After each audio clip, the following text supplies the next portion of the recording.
This is the Federal District of Mexico, more generally known as Mexico City, capital of the country which bears its name, and one of the largest and most modern cities in Latin America, where almost 2 million inhabitants have dedicated their way of life to the democratic cause of freedom and independence.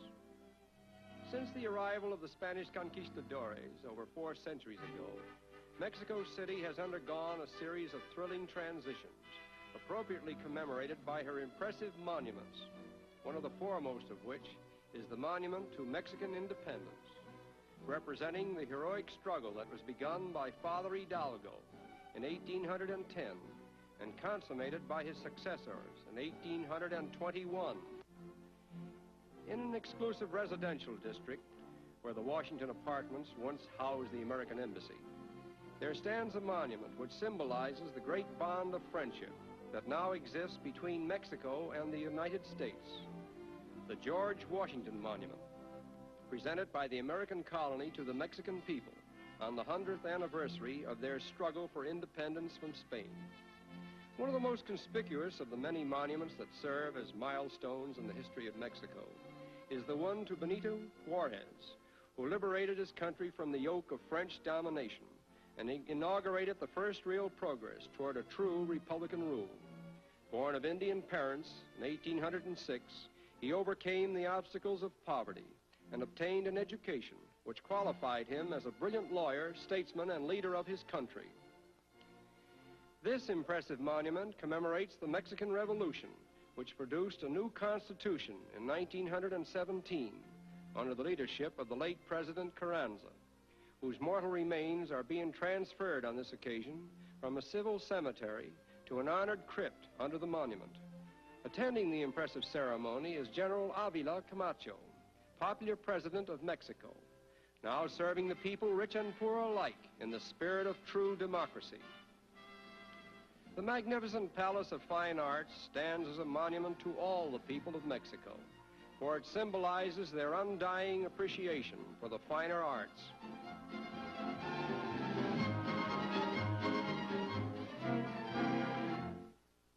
Mexico City is not only the cultural and political center of the nation, but is also the social center. The modern Hotel Reforma on the Paseo de la Reforma is a popular rendezvous for travelers from many parts of the world and a favorite meeting place for the elite. Its alluring roof garden is indeed a haven of rest and relaxation.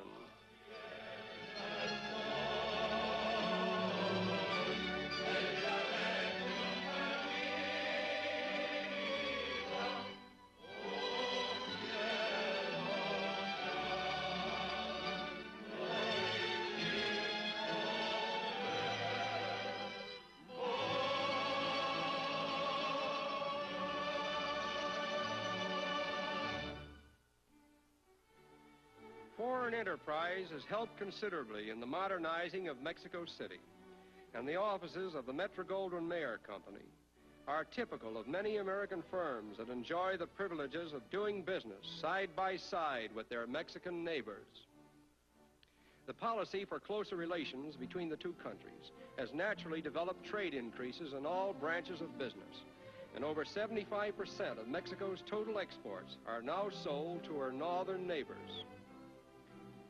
The internationally famous Sanborns restaurant, established over 40 years ago by 2 industrious young brothers from California, is closely identified with the progress and prosperity of Mexico City. But aside from modern development, the Federal District of Mexico has not lost the charm of its yesterdays, when Spanish viceroys held forth in the old palace of the viceroys, which is now the National Palace, and romantic senors and senoritas paraded through this plaza en route to the cathedral, built over the ruins of the old Aztec temple that was destroyed by Cortez more than 4 centuries ago. Ideally situated upon a hill overlooking the city stands the historic castle of Chapultepec, also built upon the site of an ancient Aztec palace.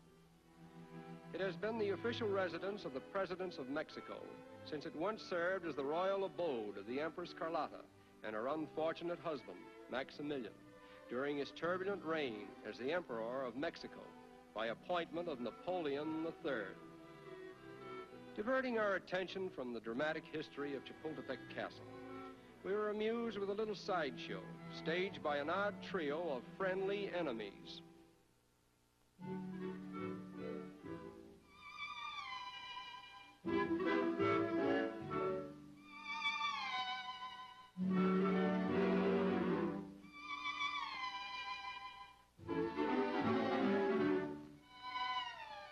En route to the Sunday bullfight, we paused for a moment to admire an apartment house recently completed by a popular matador, whose income from the bull ring, we were told, netted him as much as $4,000 a performance. We arrive at the bull ring on a special fiesta day, in time to witness the ride of the beauty queens, a colorful preliminary to the bullfight.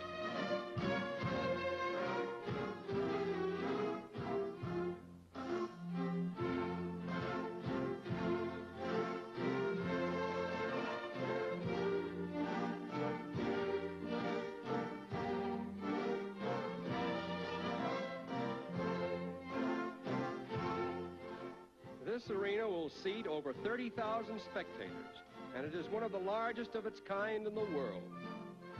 Bullfighting is the national sport of Mexico, and is by far more popular than any other sport which the country has to offer. The history of bullfighting dates back before 1567, when the spectacle was introduced into Mexico by the early Spanish colonists. In the mind of the average bullfight enthusiast, a bull comes into the ring to kill, and he gets killed. And this reasoning apparently condones what might otherwise appear objectionable.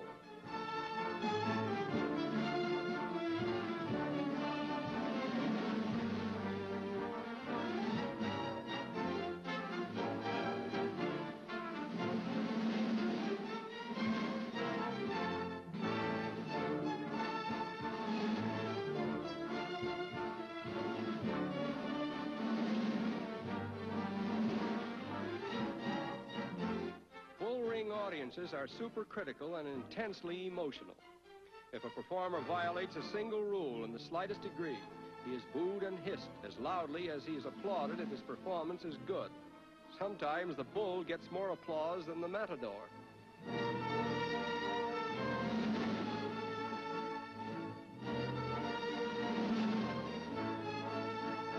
In spite of its popularity, however, the bullfighting season is a brief one. And increasing patronage is now being given to the more international sports, such as baseball, tennis, football, and polo.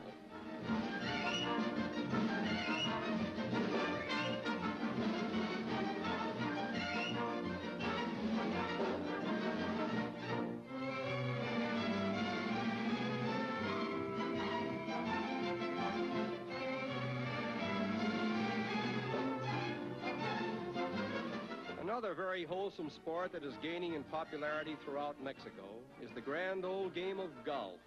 And some idea of its clubhouse pretentiousness is illustrated by this view of the Mexico City Country Club.